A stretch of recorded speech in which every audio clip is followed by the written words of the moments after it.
कोई भी बच्चा अभी है तो पहले अपन माई के खोजी हाँ। है ना। तो ओहो चिंता हमरा सबके कहीं भी रहे छी, हमर बच्चा केना छै, खेलकी नहीं खेलकी, वो सब चिंता हमरा सबके रहे छी। एखन रहै छथिन कतऽ धिया पुता सब? हमर सबके बच्चा दुनू रहे छी इंडिया में। हमर तो नम्हर भ गेलै, एकटा डॉक्टरी पढ़ रहल छै आ एकटा इंजीनियरिंग पढ़ रहल छै। अच्छा, एखन पढ़ि रहल हाँ, छथिन? पढ़ि रहल छथिन।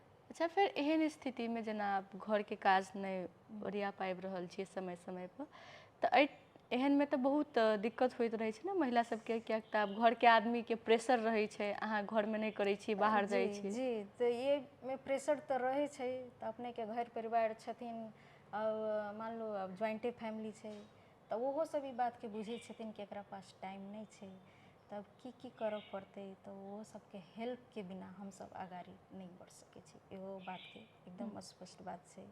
कोनो राजनीति में महिला छै, उनकर श्रीमान जॉबे कर रहल छथिन, अगर उनकर फिक्स टाइम छै तो उनकरो बच्चा के प्रति ओते टाइम दिही पड़े छै कि हमरा बच्चा के चाहे घर में की सामान छै नहीं छै, की आवश्यकता छै। अभी पूरे घर परिवार के सहयोग से ही राजनीति में महिला आगाड़ी आ सके छै। मतलब एकटा महिला के आगू बढ़ाबऽ के लेल सबके सपोर्ट चाहिए। राजनीति में विशेष करके हम कहब घर परिवार के प्रत्येक सदस्य के मदद से ही महिला आगाड़ी बढ़ सके।